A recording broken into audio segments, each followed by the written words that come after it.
Eu vou contar para vocês agora por que é que em 7 meses eu decidi sair, me descredenciar de um grande plano de saúde.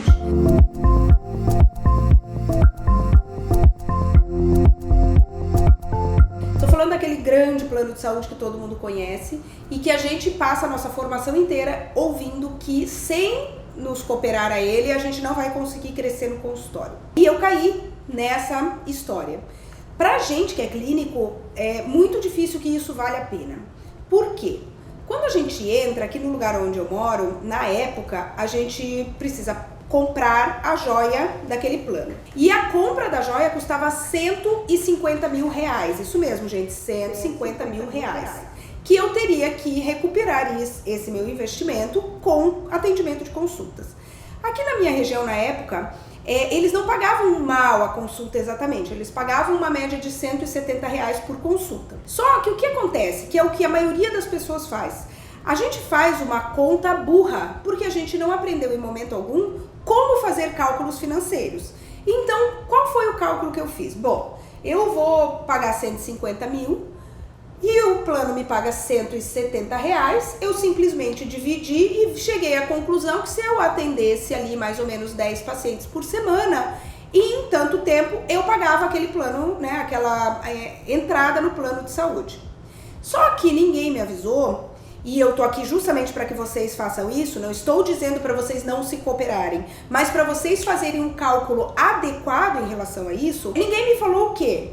170 reais era para os pacientes do plano local. Os planos que eram planos nacionais e que tinham intercâmbio pagavam menos, alguns pagavam cerca de 70 reais. Que além disso eu ia pagar tudo isso na pessoa física, né? Descontando 27,5% de imposto. Além disso, havia uma dívida do hospital que era retirada do nosso salário para poder pagar a construção do hospital. Na época a taxa era de 13%. Então, daquela consulta que já não era 170 reais, porque havia uma média entre pacientes externos e pacientes locais, digamos que ficasse em torno de 100, 120 reais.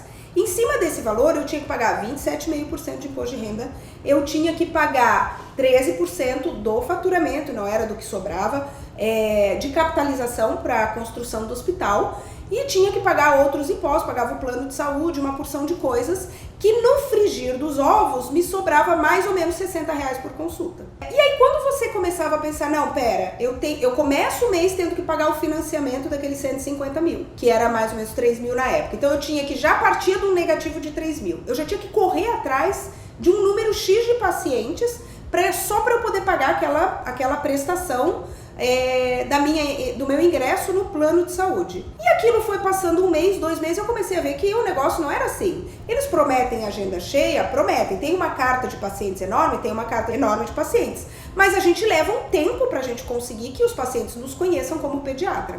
Foi passando 2, 3 meses e eu fui vendo aquela dívida crescer. Até que chegou a época da pandemia, eu falei, não, agora não dá mais. Claro, eles na época suspenderam a cobrança desses pagamentos e tudo mais, mas eu aproveitei aquele momento para pedir a minha saída daquela cooperação. Então, no fim, o que acontecia? Eu gastava uma energia enorme para captar novos pacientes, eu gastava dinheiro com propaganda para captar novos pacientes, para eu atender os pacientes do plano de saúde, porque eles não eram meus pacientes, eles eram pacientes do plano de saúde, para ganhar 60 reais a consulta.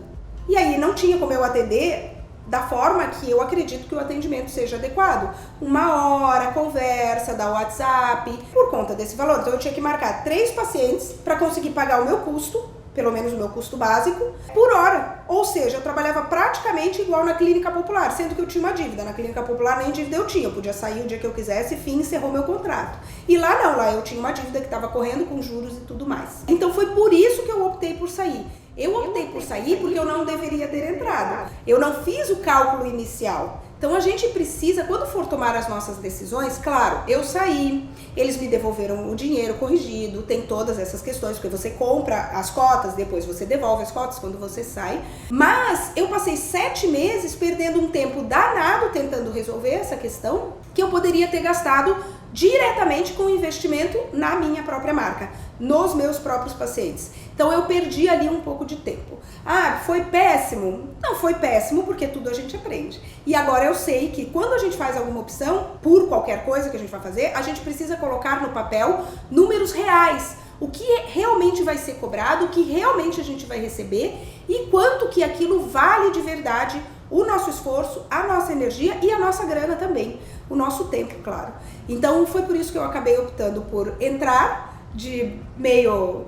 Porque, eu vou abrir um consultório, preciso, e sem isso a gente não consegue, vão me abrir uma carta enorme de clientes, que no fim não se converteram, porque a hora que eu saí os pacientes não se converteram, muito poucos, e eu continuei tendo que gastar de novo a minha energia e a minha grana para procurar os meus próprios pacientes.